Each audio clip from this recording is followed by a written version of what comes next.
Nattalyee Randall and Courtney, two women who put together this protest grassroots style and paved the way for the march to happen.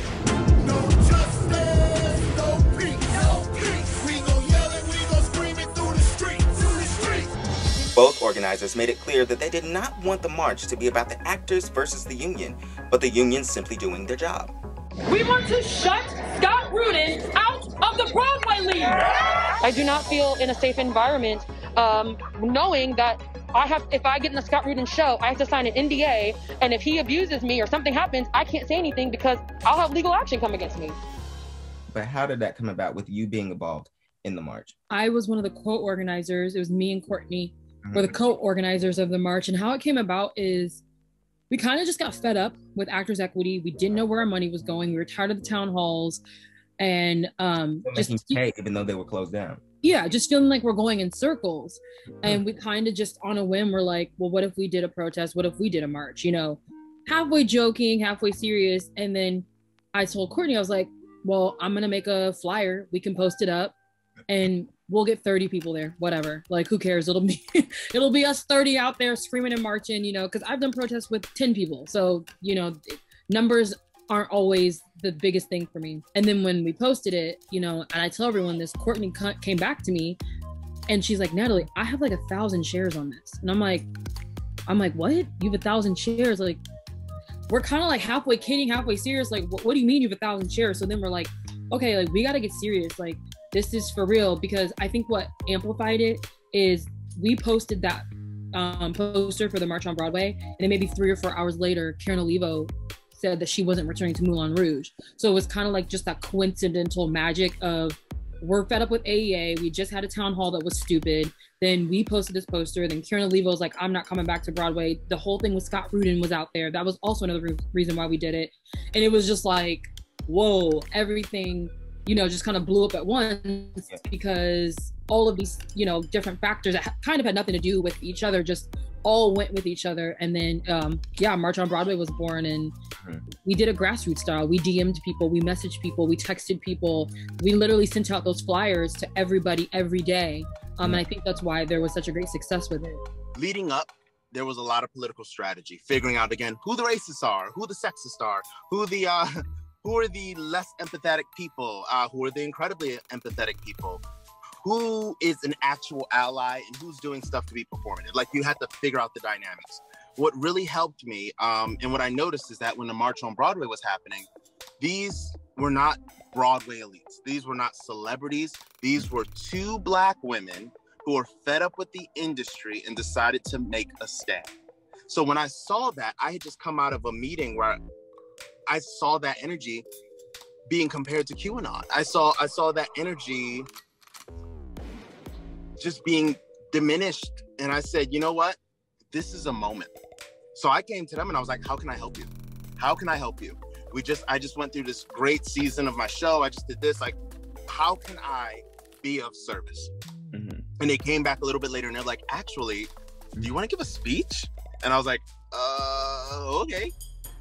Devon's powerful speech at the march broke down the importance of the Black Theater Matters bill. A series of resolutions aimed at building a more equitable union for all of us.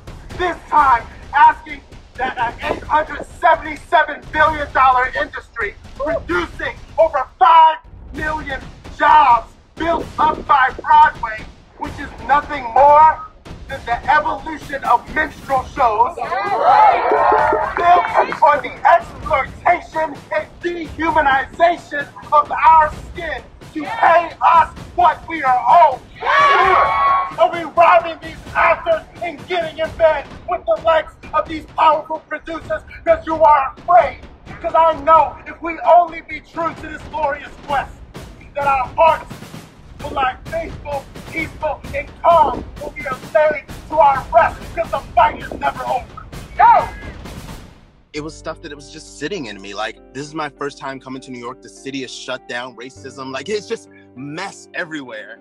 It's just, this isn't the Broadway that I know.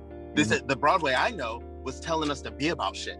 And this is, and instead that's all Broadway tells you is to be about shit. And then it's just amazing how this is where it is right now. It's very performative. Exactly. Broadway performance. So like I'm hearing Brian Stokes Mitchell in my head. So I'm it's time to act. And I have Catholic guilt because I went to Catholic Jesuit school all my life. So I have the prayer St. Ignatius on. That might be my first tattoo. That might be my first tattoo. But yeah, I'm hearing that all the time. So I'm like, no, it's time to speak, because I don't think everyone understands the importance of what's happening right now. So I was able to give that gift. And in response, people reacted. They wanted to email, they wanted to talk, they wanted to see this follow through. So going into that convention, we were able to prove that the membership wanted this. Did you know how many people were there that day, or did you even count? We had at least like 500-600 easily. Okay. Because the pictures, which I didn't even realize until I saw the pictures, where I was like, oh my gosh, like, yeah, because I've done protests before, and I always can gauge how many people are there, because when we stop because I always take a knee, because police brutality is the main thing that I've done, and and it's to see people behind you, and you just see them like getting on a knee, or we're all stopping, and I kind of saw that motion happening with this march, and I was like, I think this is bigger than I'm thinking right now. Like, there are way more people here who are fed up just like I am. Was there a certain fear in speaking out against the theater industry that you're a part of? You're in New York City. That's where everything is. It's like, was there a certain fear or hesitation with even doing the march? Because you said it started off kind of as a joke, and then you got serious. So was there hesitation when it did get serious? There was just like I would say maybe a slight fear that people wouldn't stand behind us. That people would be like, oh, what are these two girls doing? We don't even really know them. This isn't, Viola Davis or somebody speaking. This is just Nattalyee Randall. And it was more of that fear that people wouldn't be behind me. I wasn't even worried about, Scott Rudin blacklisting me or someone doing that. I'm like, do what you do. I don't care. I don't even want to be on your stage. But I was more worried that people wouldn't be behind me. So when everybody showed up, that let me know that I was on the right path. So I'm super glad that so many people came and supported.